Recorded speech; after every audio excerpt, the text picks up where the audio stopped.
Hey, Shalom Saints, this is your brother Gideon, and I'm reporting you once again from North Carolina. Today I got a special surprise for you. I got Daddy's gun. Oh yeah. Today we'll be talking about the Colt Python.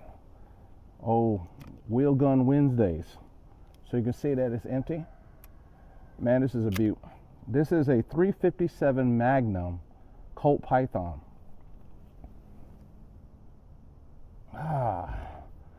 This gun was made in 1975, like me. Best year ever, just saying.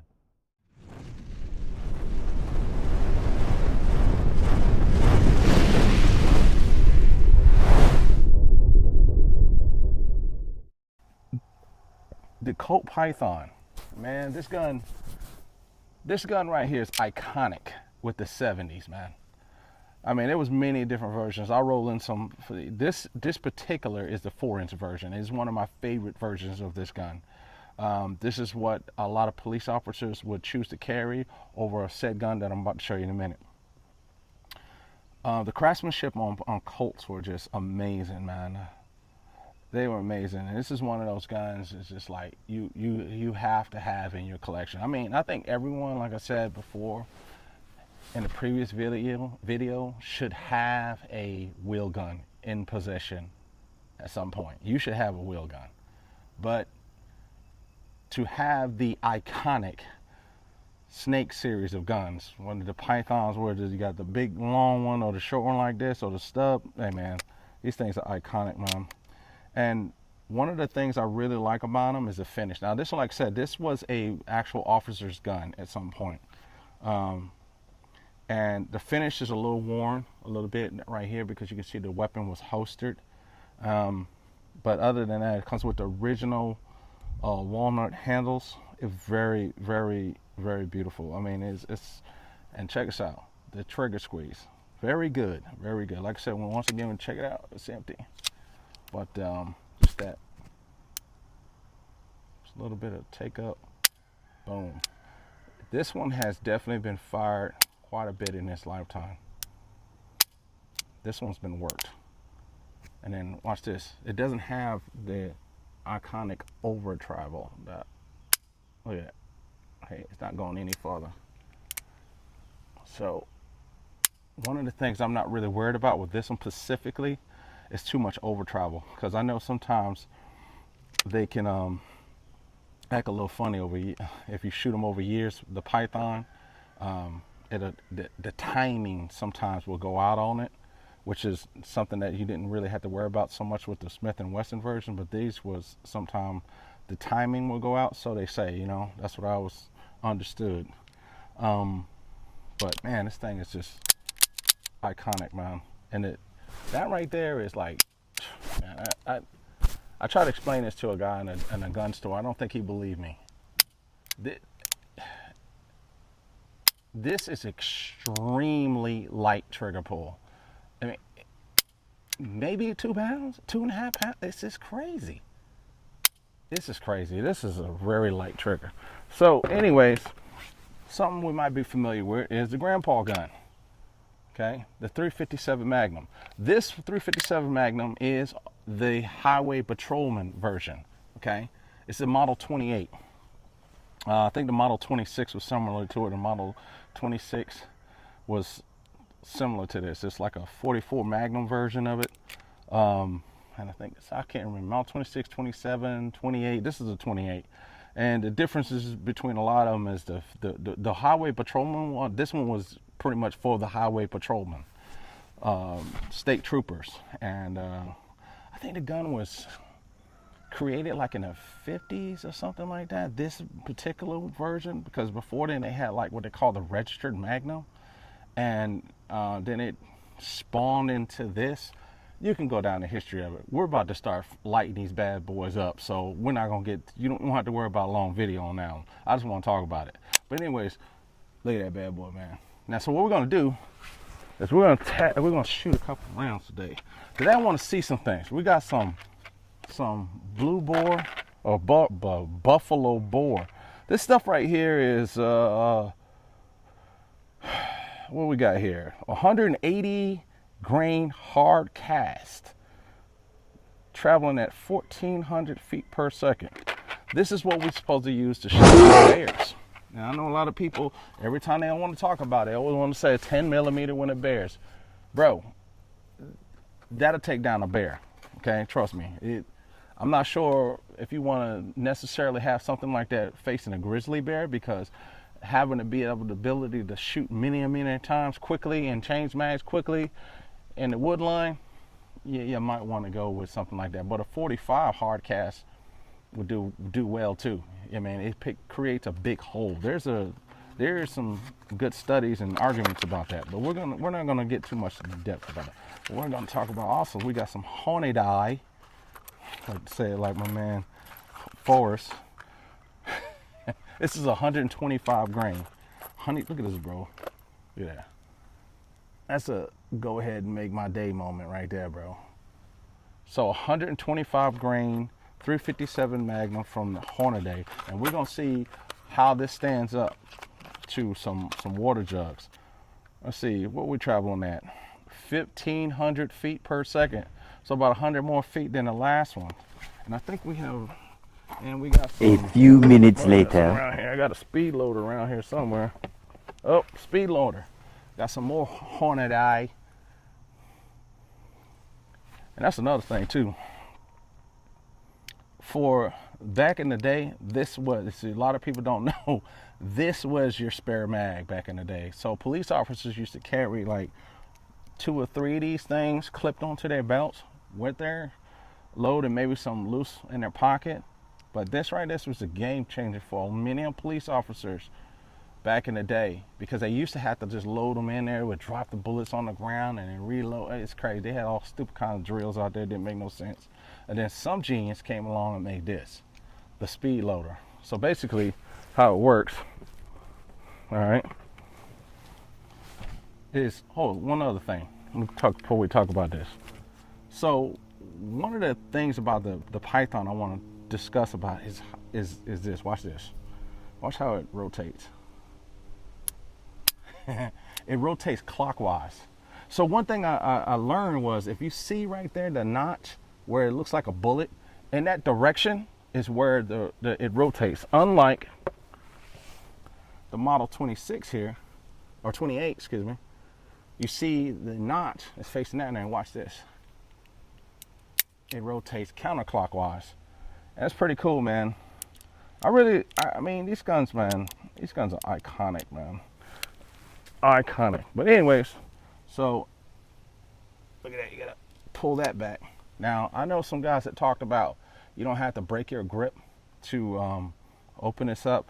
I beg to differ, because when I'm doing this, you gotta kind of do a funny move like this, or some weird to open this up, or come this way. Okay, I think the Smith & Wesson version is a more I think it's better. I think it's a little bit more better than this version, the way it opens up. But anyways, so loading them, okay? Excuse me. This is for Model 27, so it fits. So when you're getting these, I forgot, when you get this, it says Model 27 on it. And it goes into, because the Model 27 and the 2028 are roughly kinfolk. I think the 26 was the 44 version. I'm gonna have to double check on that, but I think the 27 and 28, the 27 version was the glossed out one that was civilians would get. Then the 28 was the one that they would give to police officers, which this one was from North Carolina. A police officer actually carried this in North Carolina. This was a police officer's gun. So anyways, so basically you would stick it in like so, and then release, and then boom, voila. I mean, dude, and then go to town, bro. I mean, that was it. And reload them. You just simply put them back in there, just like that. So imagine, I mean, if you get the routine down, now you can see someone do it. If you ever want to see how this is done professionally, look at, there's a professional shooter named Jerry Michalik. Jerry Michalik, I think he got the Guinness World Book of Record for doing the fastest revolver reload. Like I think he fired like, man, I think he had an 8 shooter. I think he had a maybe an 8 shooter. I think he fired like 12 rounds in like 4 seconds. It's something crazy. Like he did like four. I think he fired like 12 bullets, did a reload in like 4 seconds. I'm gonna have to check on that, but it was like stupendously fast. And he used speed loaders, and basically he was like, it's crazy. It's amazing, that guy. Anyway, so enough about the chit chat. Like my shirt? Yeah, me too. I like this is the Echo Company 51st, so I love it. Anyways, so we're about to fire this bad boy up and see what we got. All right, come with me. All right, so today we got some targets set up down there, and we're going to be firing and see what it's going to do to a couple of these water jugs. First of all, like I said, we're going to fire the Hornady. All right, we're going to fire the Hornady. It's traveling 1,500 miles. Oh, 1,500 miles now, really? 1,500 feet per second. All right, so let's see what we got. Get the old Magnum Force out here, bro. Remember Magnum Force? Probably y'all don't, but I do. All right, see what we got. See what it does to this water bottom. God damn. Woo! Man, that bad boy has some oomph. So he hit that metal right there. That probably just smoked right through that. Wow. See if I can hit that down there. Woo! Man, I completely missed that. Woo! Man, that 357 Magnum ain't no joke, son. I need to hit the target. I think I'm firing a little low on this. I have to work on my 357 revolver skills one-handed. That's how they used to shoot back in the day. Well, anyways, let's get something close that I can hit. Damn. Woo! My God. Let's go down here. Examine this. Yeah, that's opening it up there. All right. So, as promised, we're going to go ahead and try some of this blue bore. Oh, I keep saying blue. The box is blue. Lord, help me. Help me. It's 180, traveling 1,400 feet per second. Now, if I understand that blue bore, this guy, man, he's supposed to supposedly make these rounds similar to what they made on so it's supposed to be like a real 357 Magnum. Well, I'm gonna tell you right now, them Hornadies definitely felt that way. All right, see what we got. Blue bore, buffalo bore. Okay, that got me a little wet. Yep. Yeah, get your mind out the gutter. All right, so moving on. Man, that was a splash. Woo! This thing's got me, man. I'm wondering how much can this thing penetrate. Oh man, I'm gonna have to sacrifice one of these trees. Okay, tree. I'm just saying, tree. I apologize, tree. While we're talking, tree. Woo! Good God. Did that go through? Man, that thing went clean through. Look at that. That went clean through. And that bad boy kept going. Yep. Wow. Okay. Let's see if this thick tree right here could stop it. All right, I almost tripped over there.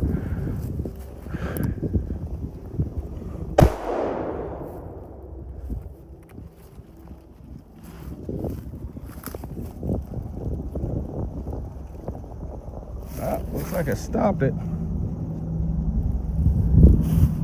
Did it? Yeah. It definitely stopped it. I don't see any penetration. So that tree's a little thick for it to go through, but my God, man, that other one didn't stand a chance. Let's see what this target's gonna do close up. Yeah, that don't even make no sense. That target's like, please don't, bro, don't do that again. Look at that. Wow. I mean, wow. That hurt. That's crazy. All right, next up, we have the Hornady. I think it's a critical defense 38 plus P.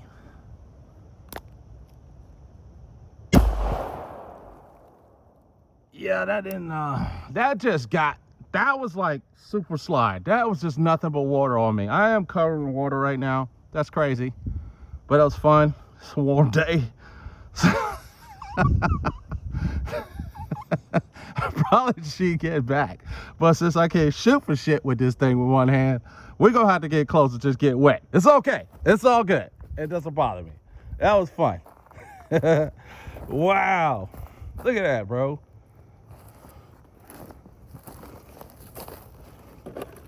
Yeah. All right. All right, next up we got Grandpa. Grandpa said he wanted a piece of action too. You know, you can't leave out Grandpa. This thing is awesome, bro. It's like one of my favorite guns, bro. I mean, besides that Colt, I really like that Colt too. So let's not miss. 357 Magnum Hornady. See what we got.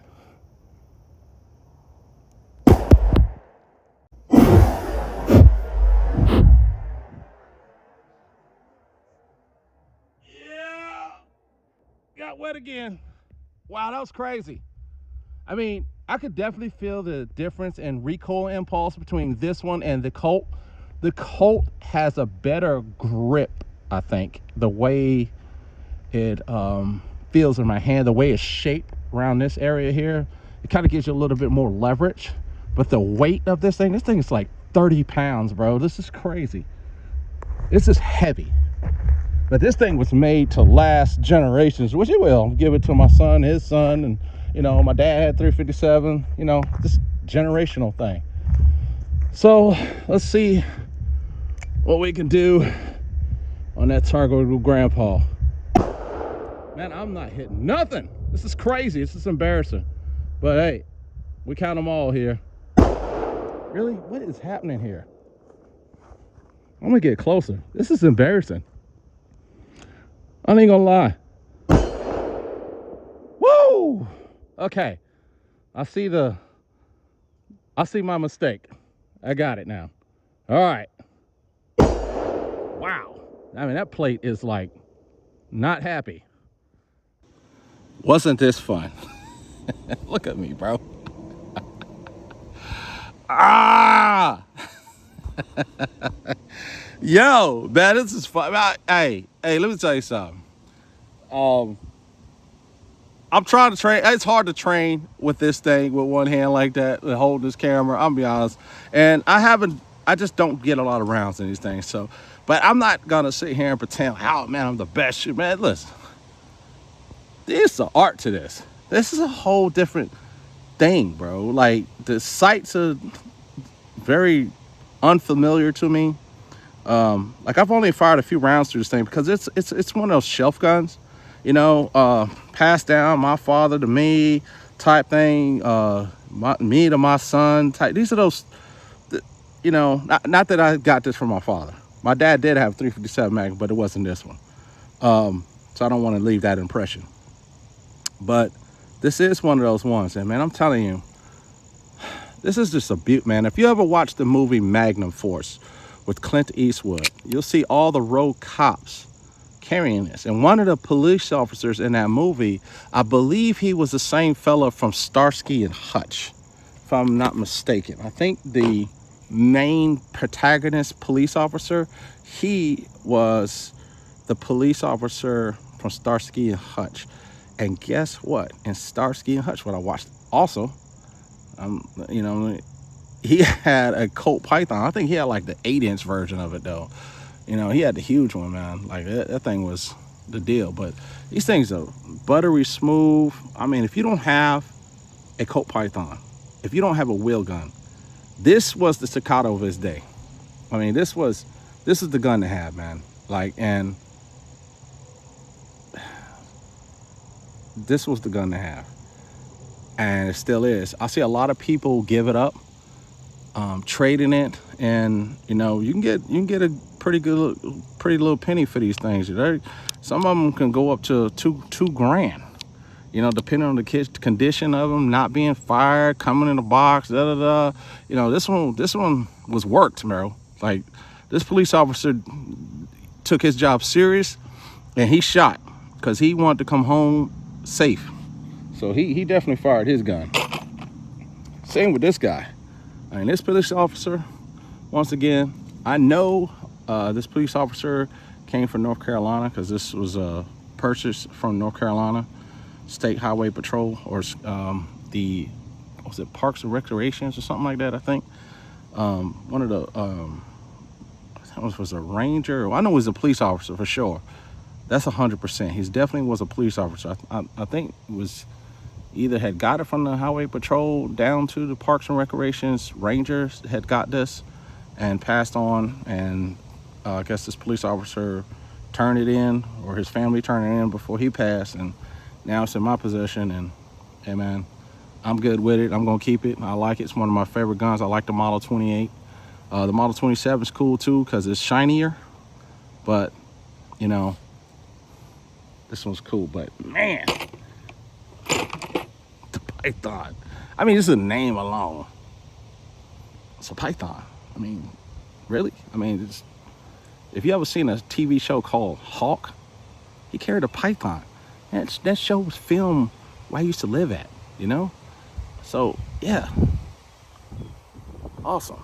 Anyways, so that's what I got today. The 357 Magnum Pythons out here on a beautiful day. And I just want to tell everybody out there, man, hey, slow it down, bro. Yo, slow it down. Slow it down, please.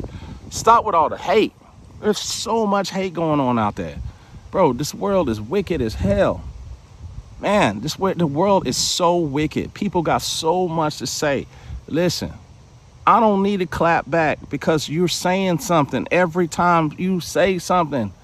Jesus didn't do that. He wasn't clapping back every time somebody said something. Read Peter, First, 2nd Peter. He talks about it. He literally talks about it. So like, let's cut all that, man. Let's stick to the word, man. Kick with the word. All you people who call yourselves pastors, be a pastor. You know, stop talking about people all the time. Do a sermon. Let's hear the word. How about that?